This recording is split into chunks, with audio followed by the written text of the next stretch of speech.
So Napoleon Bonaparte, as you all know, in class 9th also you have seen, was a great character, and he was a very good leader also, and he was excellent in speaking, and he was also the military commander. He was coming from the common family, but because of his extraordinary skills he became the commander of the army. So with the help of army and with the support of people, he changed the democratic government and he established his own rule, his own government, that is called as Napoleonic government. And finally in 1804 he will declare himself as the emperor of France, as well as he will also bring so many rules and regulation which will be called as civil code. Why? Because the citizens will follow, and it is also known as Napoleonic code. Why? Because Napoleon has introduced it, है ना, when he has did this all things in 1804. So you can see here 1804 I have written that Napoleonic code has been launched by Napoleon for the proper management of the country. But before starting this Napoleonic code, some more interesting thing I just want to tell you about the French Revolution. So when this French Revolution took place, now it has given so many things to not only the Russia but to the entire world. For example, this particular topic is called as how the collective belonging came in the heart and mind of the people of France, because it is not only the process where you are collecting the land and you are making the country. No, you are making the country by joining the land, it is okay, but you have to develop this sense of collective belonging, the sense of patriotism, the sense of nationalism in the heart and mind of the people. And for that purpose the the French government have did some particular changes. First of all, they have brought the concept of la patrie and les citoyens, है ना. So what is la patrie and les citoyens? I'm telling to you, like in India we are saying na Bharat Mata. So whenever we are saying Bharat Mata, so we all are feeling united. Why? Because Bharat Mata is our personification of motherland, that is our India. So similarly in France now the people were talking about fatherland. So la patrie and les citoyens. So la patrie means fatherland. Okay, the all citizen of the France was the son of the father, their land, that is fatherland. And les citoyens, means citizens. So all the citizens of the France are the citizen of the France, that is personified here as a fatherland. Okay, so in India, like we have motherland, our Bharat Mata, fine, our country India. So similarly in France the people were considering their country as their fatherland, fine, and they all are the citizen of their country. So that is this concept is known as la patrie and les citoyens. When this particular fatherland concept came, so people were feeling united that yes, they all belong to the same country, that is France. So for bringing unity, for bringing brotherhood, that particular concept was very very important concept, fine. So remember first one, that is la patrie and les citoyens. Apart from that, they have also brought new flag which is called as the French flag. You all know the tricolor, है ना, blue, white and red. So this is the famous flag of this particular France.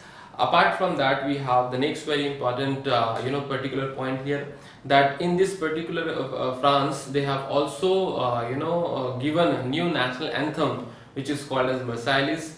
And they have also replaced, you all know about the state general, है ना. So previously state general was there, and now they have the National Assembly, fine. So so many changes they have done. Once again I'm repeating, first of all the concept of la patrie and les citoyens, the concept of national flag, the concept of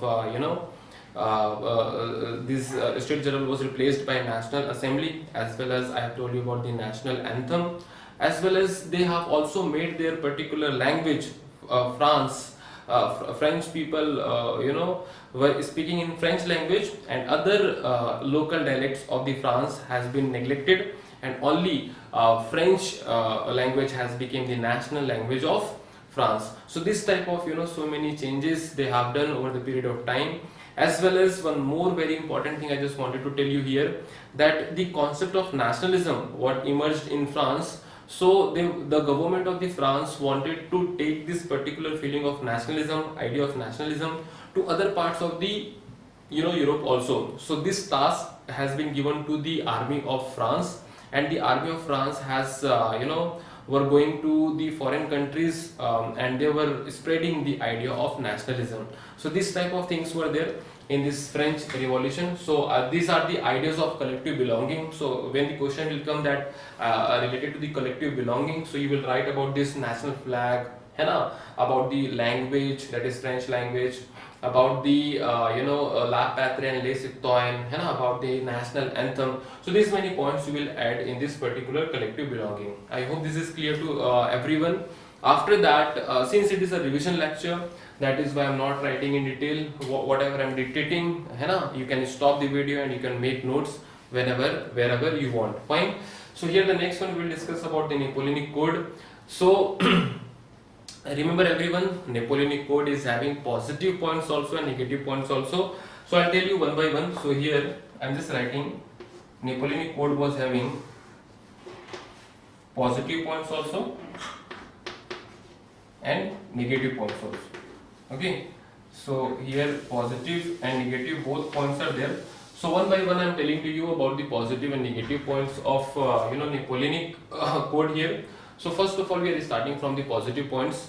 So as you all know, initially people were seeing Napoleon as a liberator of their all problems, and starting time he was very good also, but later some mistake he has done, and I'll tell you. Fine. So first very important good thing was he brought the system where everyone will be equal, everyone will be treated equally in front of law, and the particular privileges based on birth has been abolished.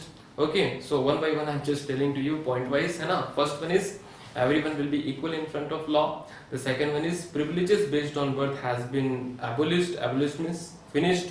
The third one is the particular farmers and peasants have been freed from the serfdom. This serfdom means what? Serfdom is a kind of slavery that these peasants and farmers were facing. Actually, these peasants and farmers were very poor, and sometimes they have to take loan from the big money lenders and landlords, and in return the people were exploiting them. Okay, so now nobody can exploit peasants, farmers and workers, so they basically freed from the serfdom.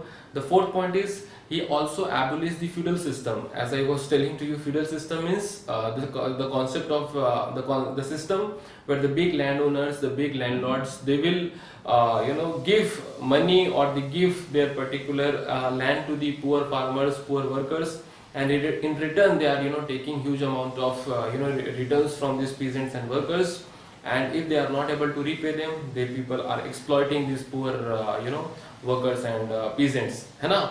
So this concept is known as feudal system, which was finished by the Napoleon Bonaparte. As well as the next very important point is he also improved the communication and transportation facility a lot in this France. So he has did so many good changes. Once again I'm repeating, the first one is he also has given the protection of private property, and he has also launched standardized weights and measurement system. He also brought uniform system of currency in France for simplification of the business. Okay, so many good things he has done. So once again I'm repeating, first point was he has he has said that everyone will be equal in front of law. The second point, he said that the privileges based on the birth has been finished. And the third point was that he improved the transportation and communication system. The fourth point was feudal system has been finished. The farmers and peasants has been freed from the serfdom, as well as protection of private property. These were the points collectively, if you want to talk about the positive point, है ना. If you are writing minimum 5 points, then it will be more than enough, but at least write 7 to 8 points, 6 to 7 points at least you must write, so that you will remember at least 5 points in the time of examination, है ना. And whenever 5 marks question is coming, you should always write few additional points. Suppose 5 marks question came, so you should always write 6 to 7 points for being in a better side, safer side, है ना. So that is something which is very, very important. Now you see the negative. So in negative, you remember 3 very important things. That one particular very important thing is Napoleon has increased the tax. So whenever you are increasing the tax now, then prices of the product always increases, and whenever the prices of the product will increase, the common people will suffer a lot, है ना? So he increased the tax. The second one is he forcefully, the second one is he also imposed censorship. So what is the meaning of censorship?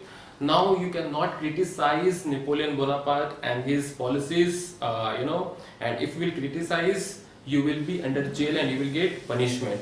So this is second very important, negative point. And the third one is he was forcefully recruiting people into the French army. So this is very very important negative point. This is the third one. I'll explain you in detail the third one. First of all, I'm repeating. The first one was he increased the tax. The second one was he also imposed censorship, where people cannot criticize Napoleon Bonaparte as his policies. And the third one was he forcefully recruiting people into the French army.